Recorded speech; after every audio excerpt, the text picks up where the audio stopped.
bà ở côn bắt từ chân dương bắt toព័ត៌មានរបស់យើងនៅខេត្តកំពង់ចាមតទៅនឹងជំងឺមហារីកស្ងៀមស្ងាត់ណាស់ដោយយើងពុំបានដឹងមុននោះទេព័ត៌មាននេះជំរាបជូនដល់លោកហៀងថា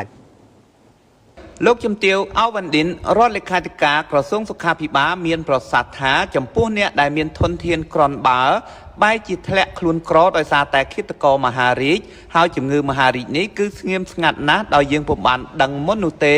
នៅពេលដែលយើងបានដឹងគឺហួសពេលទៅហើយជាពិសេសនៅពេលចេញសញ្ញាកូនកណ្ដុរមានកើតដុំនៅកន្លែងណាមួយនោះពេលខ្លះវាឈានទៅជាជំងឺមហារីកទី2បាត់ទៅហើយមានប្រសាសន៍បញ្ជាក់ខាងលើនេះគឺធ្វើឡើងនៅក្នុងឱកាសដែលលោកជំទាវអវណ្ឌិនបានអញ្ជើញជាអធិបតីភាពក្នុងកិច្ចប្រជុំស្តីពីការថែទាំសុខភាពបឋមក្នុងខេត្តកំពង់ចាមដោយមានការអញ្ជើញចូលរួមពីលោកហានកុសលអភិបាលរងខេត្តកំពង់ចាម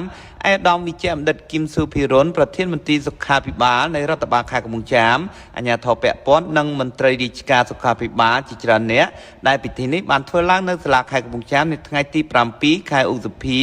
ឆ្នាំ2025លោកជំទាវអវណ្ឌិនរដ្ឋលេខាធិការក្រសួងសុខាភិបាលមានប្រសាសន៍បន្តថាចំពោះបញ្ហាជំងឺមហារីកត្រូវពិនិត្យនិងស្រាវជ្រាវឲ្យបានមុនព្រោះជំងឺនេះបើសិនស្ថិតនៅដំណាក់កាលដំបូងបំផុតគឺអាចព្យាបាលបានគឺអាចកាត់គេអាចចាក់ថ្នាំគឺវាអាចបាត់ទៅវិញបានប៉ុន្តែបើសិនជាចូលក្នុងដំណាក់កាលទី2ឡើងទៅ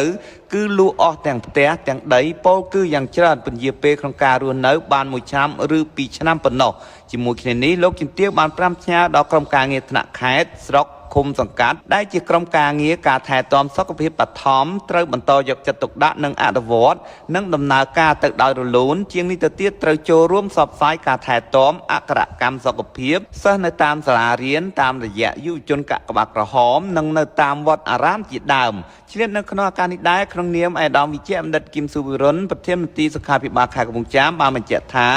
ផ្ដើមចេញពីការដឹកនាំការបង្ហាញផ្លូវប្រកបដោយភាពឆ្លាតវៃនិងម៉ឺងម៉ាត់របស់ឯកឧត្តមសាស្ត្រាចារ្យឈៀងរ៉ារដ្ឋមន្ត្រីក្រសួងសុខាភិបាលជាពិសេសក្រុមការដឹកនាំនិងគាំទ្រយ៉ាងពេញទំហឹងពីសំណាក់ឯកឧត្តមអ៊ុនចិន្តាអភិបាលនៃគណៈអភិបាលខេត្តកំពង់ចាមនិងថ្នាក់ដឹកនាំខេត្តធ្វើឲ្យវិស័យសុខាភិបាលមានការរីកចម្រើនពីមួយឆ្នាំទៅមួយឆ្នាំគួរឲ្យកត់សម្គាល់ទាំងហេដ្ឋារចនាសម្ព័ន្ធកម្រិតបច្ចេកទេសនិងការគ្រប់គ្រងមន្ត្រីរាជការដែលជំរុញឲ្យការផ្តល់សេវាសុខាភិបាលសាធារណៈប្រកបដោយគុណភាពនិងប្រសិទ្ធភាពខ្ពស់ឯកឧត្តមបានបន្តថាមកដល់បច្ចុប្បន្នការងារអប់រំផ្សព្វផ្សាយនៅតែអនុវត្តបន្តជាប្រចាំហើយលទ្ធផលជាក់ស្ដែងក្នុងត្រីមាសទី1ឆ្នាំ